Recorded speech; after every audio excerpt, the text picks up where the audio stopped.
Okay, ladies and gentlemen of D-Class personnel, my name is Commander, for those of you who don't know me, and I'm going to be briefing you on the SCP you're going to be studying. So, if any of you are wondering why I'm behind glass, that's strictly a countermeasure for SCP, which is currently in the room you're sitting in. Don't bother to look around. It's not visible in this light spectrum. The reason why I'm standing behind glass, you don't need to know about that. It's actually for another experiment that we're doing right now. Don't look at me like that. Everybody's going to be fine. The only suggestion I have is I would try not to breathe a whole lot. Just keep your chest relaxed, as motionless as humanly possible. Preferably, no breathing at all. It kind of takes that as a sign of aggression. So, let's get through this quickly. What we're looking at is SCP-1642. Object Class Safe. Special Containment Procedures. All discovered instances are to be stored in Containment Locker C-243 at Site-24. Access to SCP-1642 will only be granted to personnel of Clearance Level 3 or higher. Written permission from personnel with a clearance level of 3 or higher is not adequate for access. Description.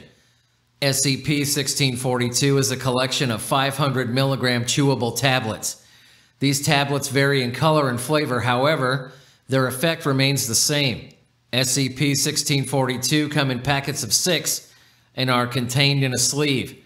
The packaging reads, Dr. Wondertainment's Insta-teen tablets. The backing reads as follows. Hey kids, have you ever wanted to know what it feels like to be grown up? And adults, have you ever wanted to feel young again? Well, now you can get both with Dr. Wondertainment's Insta-teen tablets. Just pop one of these chewable tablets into your mouth and begin munching away. Within 20 minutes, you'll find you're living the life of a teen once again. Warning, only take one tablet at a time. Do not take if pregnant.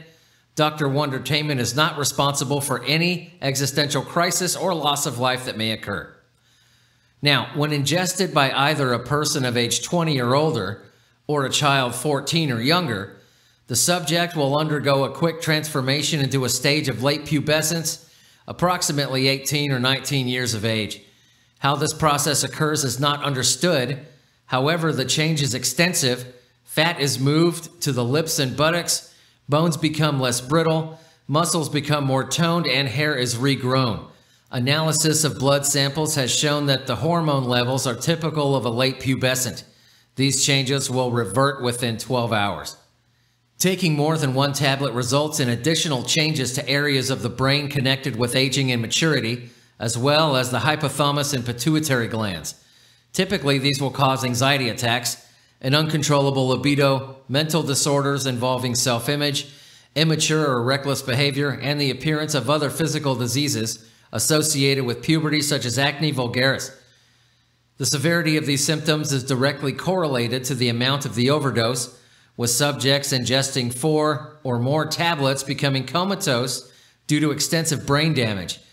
These changes are irreversible once the subject reverts. Testing has not been conducted over a long enough time period to determine if children who have had these symptoms due to overdose will lose them at the end of natural puberty.